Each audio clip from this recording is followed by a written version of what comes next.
I'm excited, actually. This is going to be a really good show. Hopefully sustain a nice show that people can get a lot of value from and get a lot of content and good information that can help them. And when I say help them, I mean the grassroots goalkeepers, people that we serve at the grassroots level. We're not with any club teams, college teams, pro teams. We have to build everything from the ground up. Everything is work, everything is merit. That's what makes our journey so beautiful.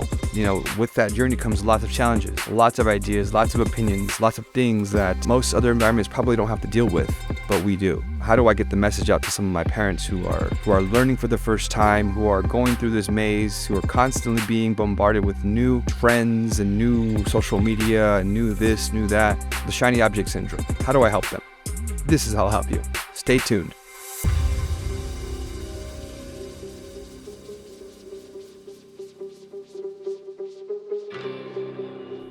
Thanks for joining me. On this show, I'm going to be talking about building our goalkeeper identity, how the importance of understanding yourself as a goalkeeper. Okay, because if you don't understand yourself well, your unique attributes, the things that make you good, how could you continue to get better at those things, and how could you not understand your weaknesses, right? If you just show up, you're not having real conversations with yourself, how could you continue to get better?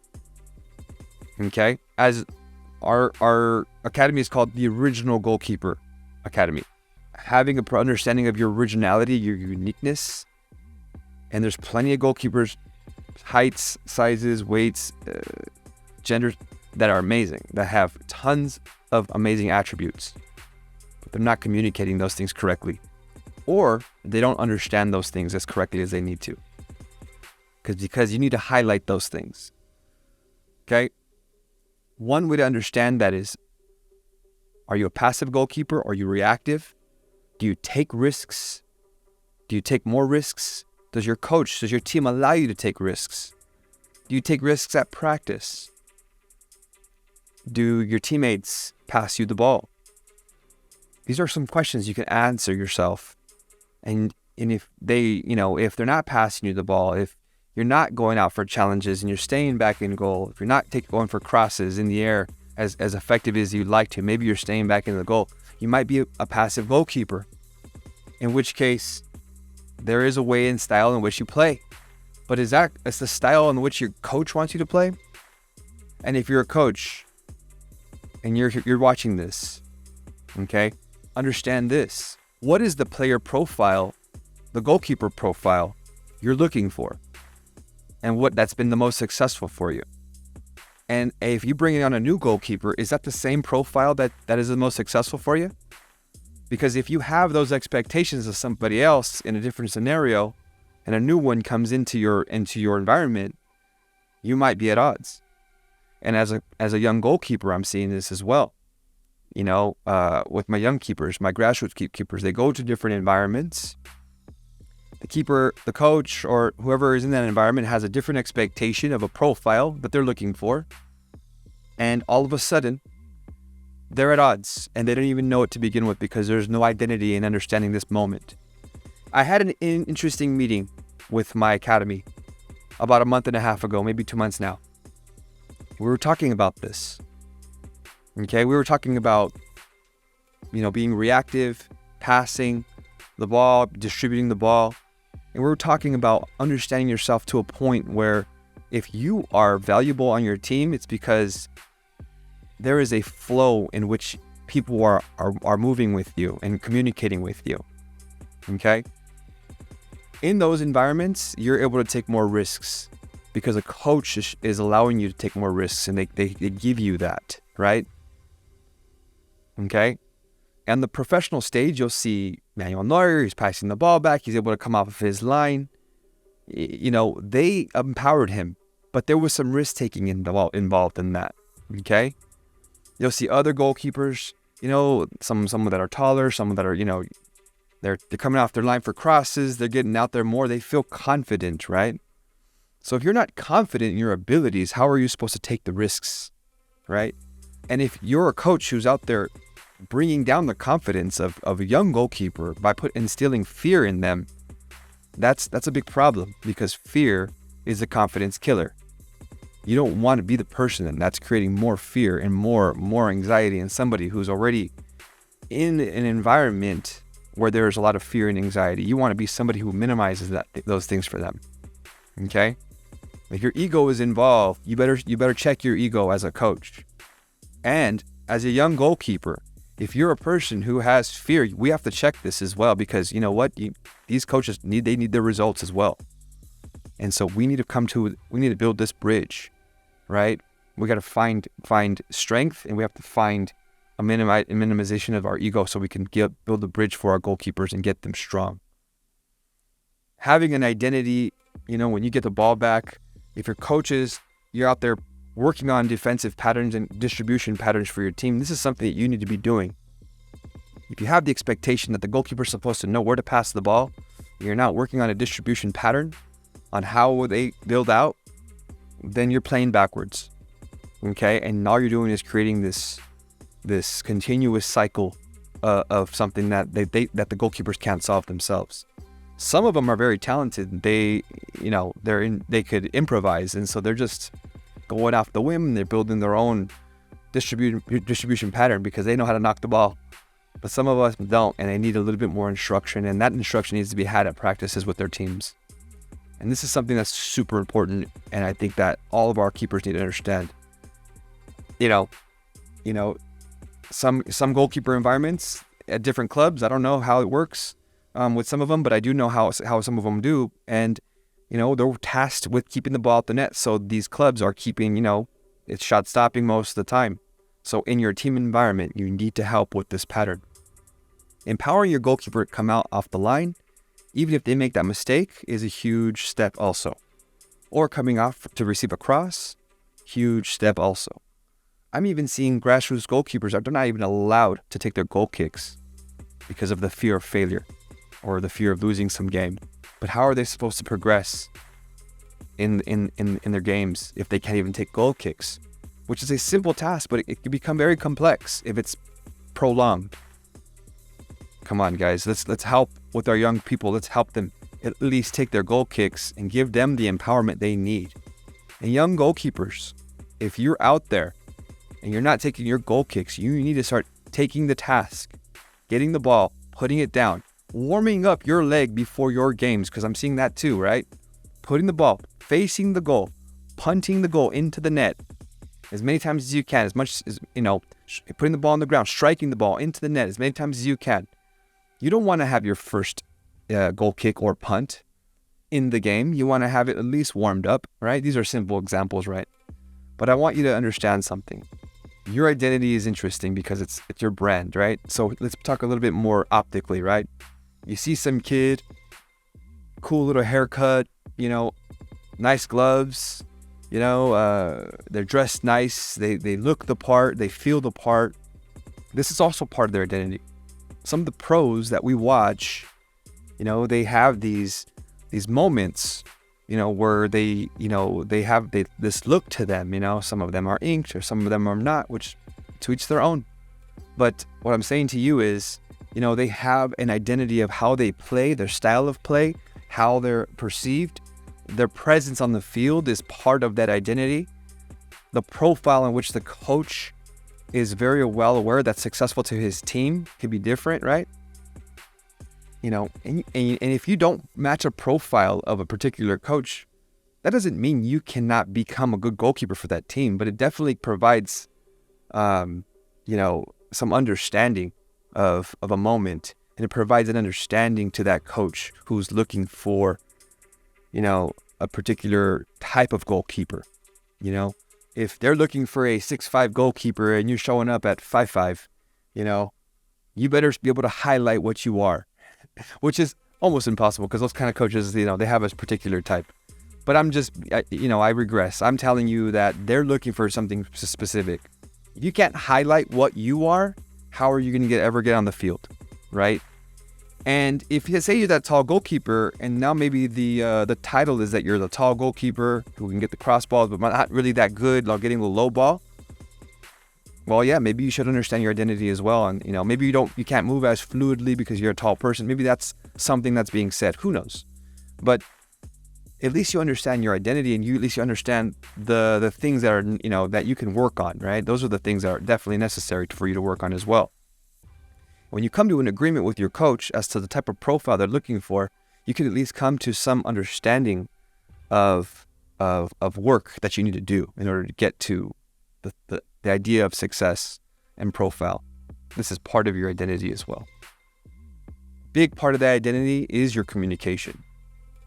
Do you create a presence with your voice, your tone, your direction? Are people listening? We talked about this in the last show. This is huge. What are you wearing? How are you projecting? How you play? Are you passive? Are you aggressive? Are you coming off the line? Are you going out for crosses? Are you a risk taker? Does your coach allow risk taking? Do they want to pass you the ball? Some coaches, they're becoming more far and few between that. They don't want to pass the ball to their keeper, but most coaches are becoming more of an environment where they want to pass to their keeper because the environment is saying so, right? And so, are you somebody that can be able to receive a pass? Are people passing to you? These are a lot of good questions. Some environments, some coaches, they have a particular way in which they want their keeper to play. And that is super important to understand before you join a team. And even important now if they've never had that conversation. Open up that conversation door. Get more, acclimated to what the situation is with your team. Okay? Especially if you're a new goalkeeper to a team. Can you build a chemistry? Are you somebody that can work with a brand new team? Right? And here's an interesting one. Are you the type of goalkeeper that's only good on a really good team? Or are you one of those goalkeepers that can be good on any team? Whether it's good, bad, or ugly, right? Because those are different goalkeepers. One goalkeeper, there's goalkeepers out there who are only been on 500, 300 plus teams, 500 teams, right? Where they're winning half the games, losing half the games, and maybe even less. But they're battling every single game. And their team isn't maybe as good, but they're super important to the value of that team, right? They're crucial. They are the backbone. So this is interesting to understand yourself, right? Because I've been on teams where for 2 years in a row, we never lost a game when I was a young kid. For 2 years, we never lost a single game. And then I got to a point where I'm on a team that isn't that team. And now we're losing a lot of games. I've never felt that experience. Right? So my identity to my team was that we won. That was my identity as a goalkeeper on that team. Then, boom, all of a sudden, I get this wake-up call, right? These are humongous moments to think about because you got to be able to be the keeper that they need you to be. And at the same time, these coaches need to understand who they're looking for. Because if they don't have that clear expectation, you create a rift, a frustration, especially if you're critiquing and not providing any value to the interaction that a young goalkeeper needs. And what are those valuable things? Hey, we're looking for this kind of thing. Have you trained in this type of thing? Are you currently training in this type of thing? And if you're not doing that, how do we provide a solution to this for over extended period of time? How do we get you better at this? Awesome, great. Let's start in that direction. Because I don't see many coaches having that interaction. There are a handful of coaches that are out there that are doing this. So I don't talk about all of you, but I do talk about some. And, I want to make sure that we are having this conversation because this conversation is absolutely crucial to the identity of the goalkeeper. They say that the shorter keepers can't get the cross balls. Taller keepers, aren't as mobile, can't get the lower balls. Your identity is what you believe. Your uniqueness, your originality. You need to be able to have a strength in understanding your specialties, your strengths, your weaknesses, understanding them better than everybody else. So you control the narrative as to when something is happening. Okay? There's nothing worse than a goalkeeper who's insecure. There's nothing worse than a goalkeeper who has fear, who lacks the confidence, because now they are frustrated. Now they are playing with scared. Now they are not performing at their optimal levels. Let me give you a little advice. If I were to play right now, I haven't trained. If I were to play right now and I went to a Sunday league game, I would know myself well. And then I would say, look, I know what I can do, and I definitely know what I cannot do. I'm not making these big, long saves right now. I'm not coming out for crosses and crashing into people. Defenders, I need you to understand this right now. If I came to them with that understanding, there would be a lot of exchange of information there. People would have expectations. They'd understand what's necessary, right? I'm not, I'm going to do my best. I'm going to shot stop. I'm going to distribute well. I'm going to know those things. I'm going to communicate as much as I can. I'm going to let my voice do a lot of work for me, right? I'm older, right? So I'm not going to be able to do those things. I'm just telling you that if I had this interaction with my teammates, that would open up a lot of doors. If I told my coach, sorry, if you're expecting for me to come out for the cross, I'm calling away if I don't feel comfortable because my timing is off. I'm just trying to get myself prepared and get myself comfortable. I need to get more comfortable with myself in this environment. I haven't done it in a while. That type of interaction and understanding amongst the team, amongst the coach. If you have a quality team, quality coach in different situations, they'll try to help you in those moments, right? They'll try to tell you, or at least they'll have awareness to what you're deficit in. And who knows? Maybe they'll open the doors on their end and tell you what they're deficit in. Maybe a defender is, lacking, they can't kick with their left foot and they don't want you to pass their left foot. Maybe a midfielder doesn't want to be passed the ball because they can't trap it as good as they'd like to. So now you are aware of that.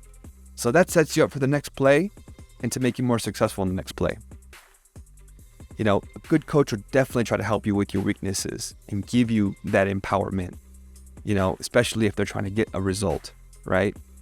They'll say, hey, okay, maybe you're not the person coming out for the cross. Maybe we'll have that central defender come out, go for the header, as opposed to crashing into you when you're going into it very insecurely, right? Doesn't mean you can't work on it. Doesn't mean it can't be worked on and, made better. Doesn't mean any of that. It just means that in this moment, you're not feeling comfortable because you haven't worked on it and you haven't done the best for it and you're aware of it. Doesn't mean it can't get better. So don't confuse me. Okay? There's going to be a lot of confusion. I'm going to say a lot of things that people aren't necessarily agreeing with. That's fine. Okay? But I'm coming to you with a perspective from an independent eyes view. Okay? From what I'm seeing with my kids and from what I'm seeing personally as a coach and as a player, how I've experienced things. These are really important topics because I think, we have to shine more light on how we give more empowerment. At the same time, coaches need results. That's important, right? But if it's youth development, people need to develop in their youth. And if you're in this game for the results, I understand. We all need results, right? I'm an independent environment. We need to provide results, right? And these clubs, and some of them are independent environments as well, obviously, right? But it's how we need to provide our results and at the same time get our kids to the next level. Another aspect to our identity is the energy that we project. Are we showing up? No talking, low energy, no enthusiasm. This can't be part of our identity, youth goalkeepers. We have to have that nuclear energy for our team, regardless if we're winning or losing. This is something we need to work on, and it doesn't require much skill. You can do this tomorrow, today, right now. Hey, good job. Fantastic. Good play. Defender, good stuff. Good work. Good goal, striker. Very good. This is that nuclear energy, right? This is that stuff that you need. You need to help your teammates with that enthusiasm. Okay? A goal was getting scored on. Second goal. That's where you really need that energy, right? You need to maintain your energy because everybody starts to drop off a little bit, especially if you're on a new team and the team isn't as good, you're going to need to be that rock of energy, okay? Helping your teammates, okay? During moments of a weakness or during moments of failure, most definitely. Is that part of your identity? I don't know. You decide. You're the original goalkeeper. You decide. Because having that energy sets you apart. You have to have it. We all have to have it. And of course, we're all human beings, so we all have failures and moments, right? But once we start identifying these moments, we can make corrections. This is super important to our identity as well. We definitely need this to happen. In the end, I'm excited that we've been able to discuss some of these moments when it comes to our identity, okay? Being a passive, reactive, risk-taking, stylish, tonality, having that strong energy and enthusiasm. Trying to help our coaches understand what they're looking for and what successful goalkeeping means to them. And having and building that bridge of communication between you and your coach and you and your players on the field. That is chemistry. And that is an understanding of yourself. So let's take a real good look at ourselves and understand ourselves well. Because if we don't understand ourselves well, how can we help ourselves? And how can we help people around us help us? With that, I bid you a farewell. Good stuff today. And I'll see you at the next show. Coach Gabe, I'm out.